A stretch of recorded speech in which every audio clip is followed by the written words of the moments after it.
नमस्कार, कैसे हैं? नमस्कार, मैं हूं राकेश, आप लोगों के सामने स्वागत करता हूं। उम्मीद करता हूं आप सभी लोग बहुत अच्छे होंगे। और ये वीडियो 2 मिनट का, 2 से 3 मिनट का होगा। एक करंट अफेयर पूरा डिस्कस किया जाता है और वो करंट अफेयर अवश्य भावी हो जाता है परीक्षा में आने के लिए। अगर विश्वास नहीं है तो आप इन लेक्चर्स को देखिएगा जो 2-2 मिनट के मैंने बनाए हैं, करंट अफेयर्स इन 2 मिनट्स। इसमें उस विषय को लेके पूरे इस कंसेप्ट को खत्म कर दिया जाता है जिससे कि परीक्षा में कैसा भी क्वेश्चन आए हल हो जाए, और वो निश्चित रूप से ये क्वेश्चन परीक्षा में आते हैं। और आज का करंट अफेयर इन 2 मिनट में आज हम लोग ले रहे हैं sustainable development report, sustainable development index बोल लीजिए, है ना। इसके ऊपर कहानी है 2022 का ये इंडेक्स है और ये लगातार लगभग हर वर्ष परीक्षा में पूछा गया, अलग अलग परीक्षाओं में। क्या है ये सस्टेनेबल? वर्ड का मतलब क्या होता है पहले ये समझ ले। सस्टेनेबल वर्ड का मतलब होता है सतत। सतत मतलब एक ऐसा कार्य जो भविष्य के बारे में सोच के किया जाए, है ना, जो सस्टेन हो सके चीज़ें।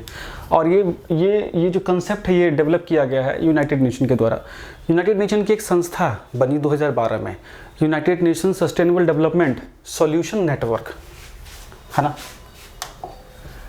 United nation sustainable development solution network, ठीक है जी, 2012 में। और ये संस्था 2 बड़ी रिपोर्टें जारी करती है। एक तो हैप्पीनेस रिपोर्ट जारी करते हैं, विश्व प्रसन्नता सूचकांक, है ना, हैप्पीनेस इंडेक्स, और एक ये वर्ल्ड सस्टेनेबल डेवलपमेंट इंडेक्स। आपको पता है 2015 में अगर हम जाएं तो 17 लक्ष्य निर्धारित किए गए थे 15 वर्षों के लिए, है ना, जिनको सस्टेनेबल डेवलपमेंट गोल्स बोला गया था, एसडीजी गोल्स, ठीक है। सस्टेनेबल डेवलपमेंट गोल्स, ये 17 मतलब ऐसे प्राथमिक क्षेत्र थे, ऐसे प्राथमिक लक्ष्य थे जो कि दुनिया के सभी देशों को प्राप्त करने चाहिए। शिक्षा, स्वास्थ्य, पर्यावरण संरक्षण, इन सबसे रिलेटेड, ठीक है।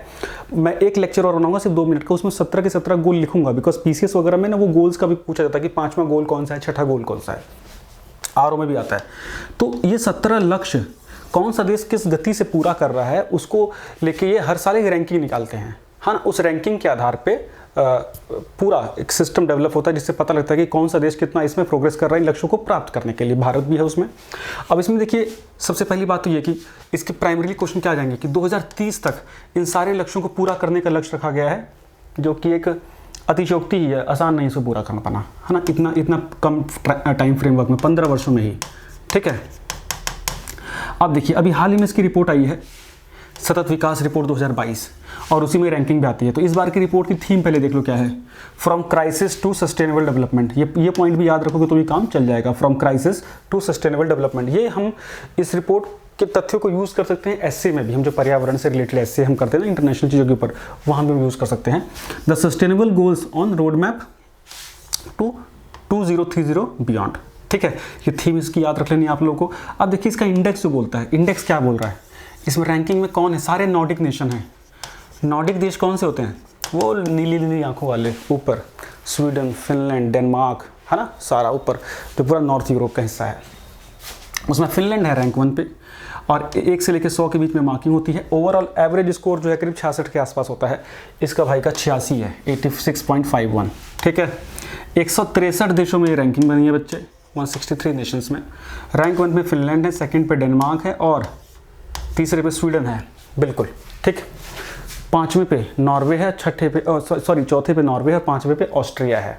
इस शुरू के जो 10 देशों में तो लगभग यूरोपीय देश के ही देश मिलेंगे आप लोगों को कि वो लक्ष्य को प्राप्त कर रहे हैं। कई बार लगता है कई चीज़ों को देख के कि कई पैराडिग्म को ध्यान में नहीं रखा जाता है ये रैंकिंग निकालते हुए, मैं इसको मानता हूँ। इसीलिए इन सब रैंकिंग्स को ना सिर्फ परीक्षा तक ही सीमित रखना है, वास्तविकता बहुत अलग आ जाती है कभी कभी, ठीक है। तो फिनलैंड रैंक 1 है, rank 2 Denmark, Sweden, Norway, then Austria. Australia नहीं है, ऑस्ट्रिया है। अब भारत का रैंकिंग क्या है, भारत का रैंकिंग सर इस साल है 121। पिछले साल हम थे 120 पे, उससे पहले हम लोग थे 117 पे। तो हमारी रैंकिंग 3 वर्षों में खराब हुई है, ये बताया गया है। हम सारे लक्ष्यों पे उस गति से काम नहीं कर पा रहे हैं जिस गति से काम होना चाहिए, ये संस्था बताना चाहती है, ठीक है। इसमें सबसे अंतिम स्थान पे साउथ सूडान है। भारत का जो स्कोर है सर ओवरऑल वो 60.32 है, 60.32 है, ठीक।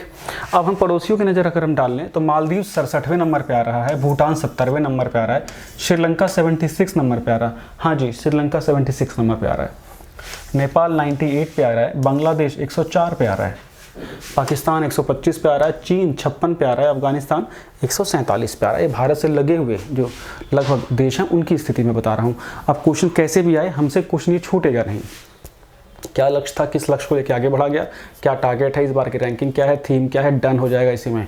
पीसीएस करिए, आरओ करिए, यूपीएससी करिए, लगभग इसी के इर्द गिर्द में आपको इससे रिलेटेड क्वेश्चन मिल जाएगा। Thank you so much, bye bye. और हाँ, चैनल पे पहली बार आए थे तो सब्सक्राइब जरूर करिएगा। Thank you, bye bye.